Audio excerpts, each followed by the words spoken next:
बच्चा लोग कैसन बाड़ा। उम्मीद करतनी कि खेलत कूदत पढ़त लिखत अच्छा से होगा। एगो बात ध्यान रखियो, कभी भी अपन संगति अच्छा लोग के साथ रखियो, मूर्ख के साथ ना।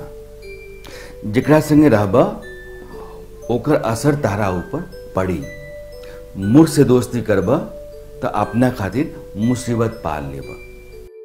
मूर्ख हमेशा जी के जंजाल होला। ई बात बतावे खातिर हम चाहतनी कि वो कहानी सुनाई। कहानी सुनबा तो समझ में आई कि बात बहुत जरूरी बा कि कब केकरा के दोस्त बनावे के चाही और मूर्ख से काहे दूरी रखे के चाही।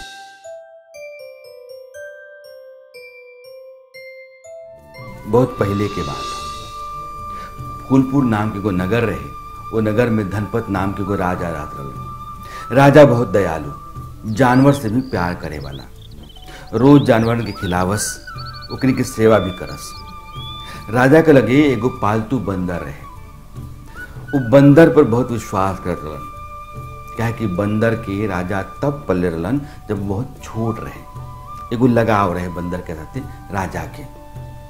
बंदर भी राजा के पूरा मन से सेवा करे।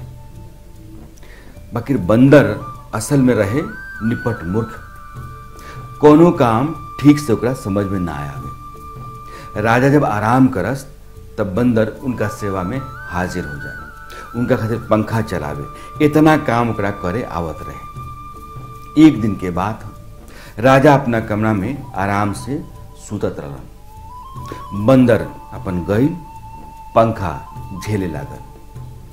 वही घड़ी एगो मक्खी भिन भिन कर कमरा में आ गई। मक्खी के भिनभिनात देख के ओकरा बुझाल कि एकरा यहाँ ना आवे के चाहिए। मक्खी जाके राजा के ऊपर बैठ गई। बंदर उड़ा देलक। मक्खी त मक्खी एक नंबर के जिद्दी, वो उड़ के राजा के छाती पर बैठ गई। वहां से उड़ के सिर पर, सिर से उड़ के कंधा पर, वो कहीं ना कहीं राजा के ऊपर बैठत रहे। बंदर बार बार भगावे कोशिश करे, वो उड़ के फिर आके राजा के ऊपर बैठ जाए। बहुत देर तक बंदर भगावे के जब कोशिश कैलक और मक्खी ना भागल तो ओकर दिमाग फिर गई, गुस्सा आ गई। सोचलक कि एकरा के तो भगावे के पड़बे करी। बंदर गुस्सा में आके पंखा एक तरफ फेंकलक और तलवार उठा लेलक। तलवार लेके मक्खी का पीछे पड़ गई।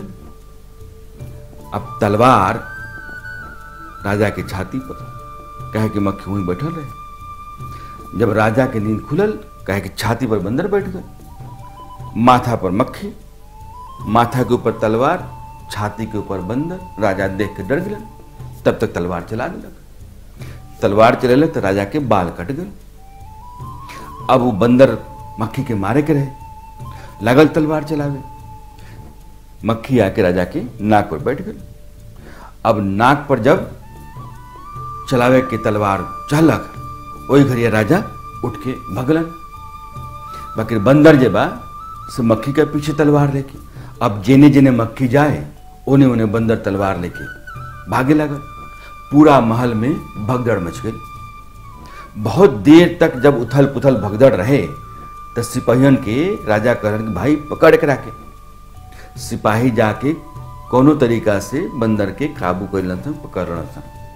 राजा कहलन भैया ऐसन बंदर से पिंड छुड़ाव, एकरा के ले जाके जंगल में भेज, फेंक, एकरा हमरा ना चाहिए। सिपाही बंदर के पकड़ के जंगल में छोड़ सन। राजा के सांस में सांस आए। उनका लगल कि अब कोनो ऐसा घटना ना हुई कि मक्खी मारे खातिर हमारा नाक पर तलवार चल जाई। राजा का बुझा गए कि मूर्ख के पास में रखला के नतीजा का रहे। बच्चा लोग, एक कहानी से सबक का मिलता?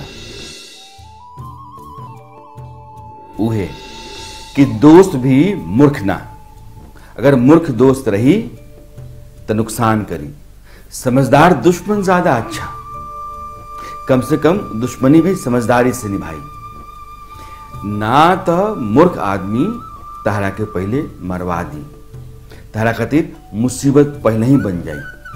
जैसे बंदर राजा खातिर बन गए रहे। बात समझ में आ गई हुई।